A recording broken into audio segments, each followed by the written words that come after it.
할렐루야 힐링 성교교회의 김한기 목사입니다. 제가 살면서 가장 많이 변화받았던 곳은 아무래도 군대에서 고된 훈련을 받았을 때라고 생각합니다. 군대 사회가 갖는 가장 큰 어려움은 위로받을 데가 없다는 것입니다. 울고 싶어도 어디 가서 훌쩍거릴 데도 없는 곳이 훈련소입니다.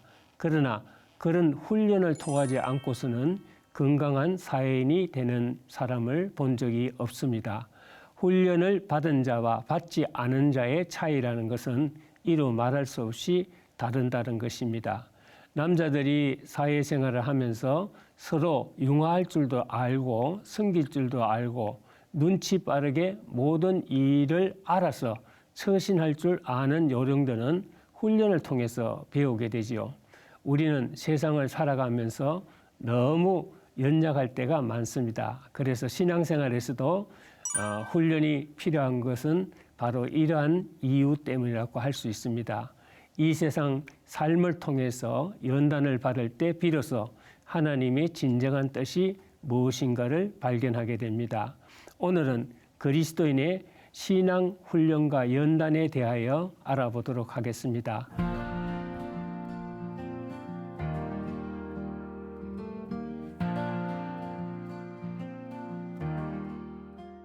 오늘 본문의 말씀은 모세가 임종을 앞두고 남긴 마지막 교훈이라고 할 수 있습니다. 모세는 지금까지 자기가 알고 신뢰하였던 하나님은 어떤 분이신가를 짧은 본문을 통해서 잘 얘기하고 있습니다.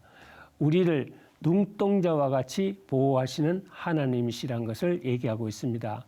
저는 몇 년 전에 망막혈관 출혈로 레이지 수술과 망막 수술을 무려 10회 이상 받은 후 비로소 눈이 얼마나 중요하다는 것을 몸소 체험한 적이 있습니다.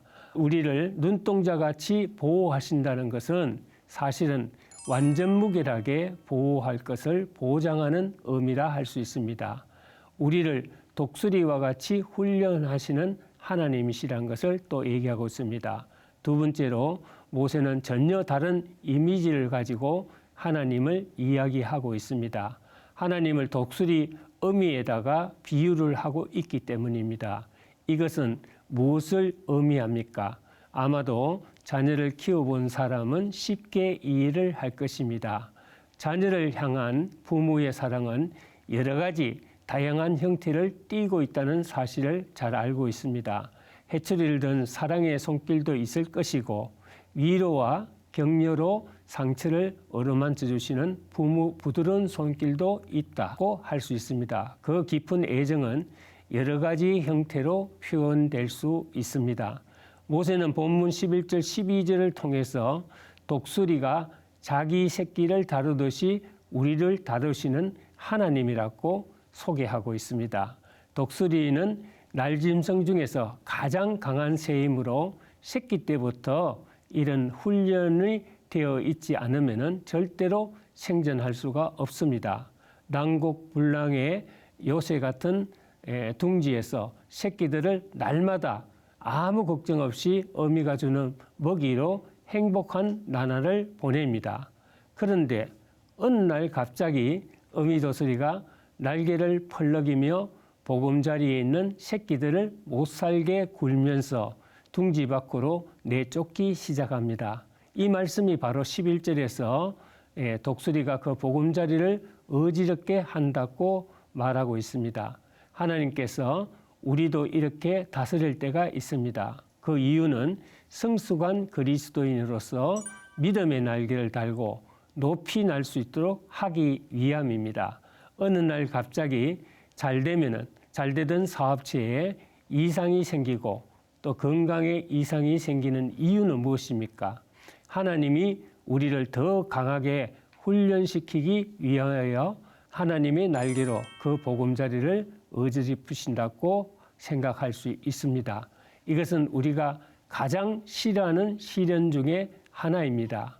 이럴 때 왜 나에게 이런 일이 일어날까 하는 모든 생각들을 버리고 하나님을 더 가까이 해야 하는 시기란 것을 알아야 합니다. 둥지 밖에 밀려서 발 디딜 곳이 없는 새끼들은 어쩔 수 없이 살기 위하여 어미 등에 올라타게 되죠. 어미는 새끼를 얻고 높은 고궁을 향하여 비상한 후 사정없이 아래로 떨어뜨려 버립니다. 그러면 새끼는 엄마 나 죽는다 하고 몸부림치면서 본능적으로 날개를 퍼덕이며 날기 시작합니다. 하나님은 종종 이것과 흡사한 방법으로 우리를 훈련시키고 연단하는 것을 잘 알 수 있습니다. 우리가 다급하여 기도를 하는데도 불구하고 우리의 기도를 1년, 2년 미루실 때도 있고 질병도 즉시 고쳐주시지 않고 고통 가운데 방치하실 때도 있습니다. 이럴 때 우리는 나 죽는다고 아우성 치는 새끼들과 같은 모습입니다. 이런 훈련 가운데 우리는 두 가지 진리를 터득할 수 있습니다. 첫째는 어미가 새끼를 죽도록 내버려 두지 않는다는 것입니다. 두 번째는 이런 훈련을 통해서 결국 스스로 날 수 있다는 것입니다. 우리가 잘 아는 바와 같이 믿음이란 것은 한순간에 자라거나 완성되는 것이 아니죠. 반복적으로 계속되는 훈련과 어렵고 힘든 연단 가운데 정금 같은 믿음의 소유자가 될 수가 있습니다. 만족하게 먹여주시고 지켜주시는 하나님이시란 것을 13절, 14절에서 말하고 있습니다. 마지막으로 모세가 하나님이 이렇게 훈련과 연단을 시키시는 목적이 무엇이냐 하는 것입니다. 바로 사랑하는 자녀들이 13절, 14절 말씀처럼 풍요롭게 하나님의 축복과 은혜의 삶을 누릴 수 있도록 하기 위한 것이란 것입니다. 세상은 점점 더 어려워지고 살기가 힘들어지고 있습니다. 정신적으로나 육체적으로 더 많은 욕구가 요구되는 삶입니다. 이럴 때 우리는 어떻게 살아야 승리할 수 있을까요? 높이 날 수 있는 믿음의 사람이 되어야 합니다. 이와 같은 차원 높은 믿음의 사람이 되기 위한 훈련과 연단 과정이 있다면 우리는 감사하면서 잘 견뎌야 합니다. 이제 성숙한 신앙의 날개를 펴고 마음껏 믿음의 창공을 나는 영적 자유함을 누리시기를 바랍니다. 감사합니다.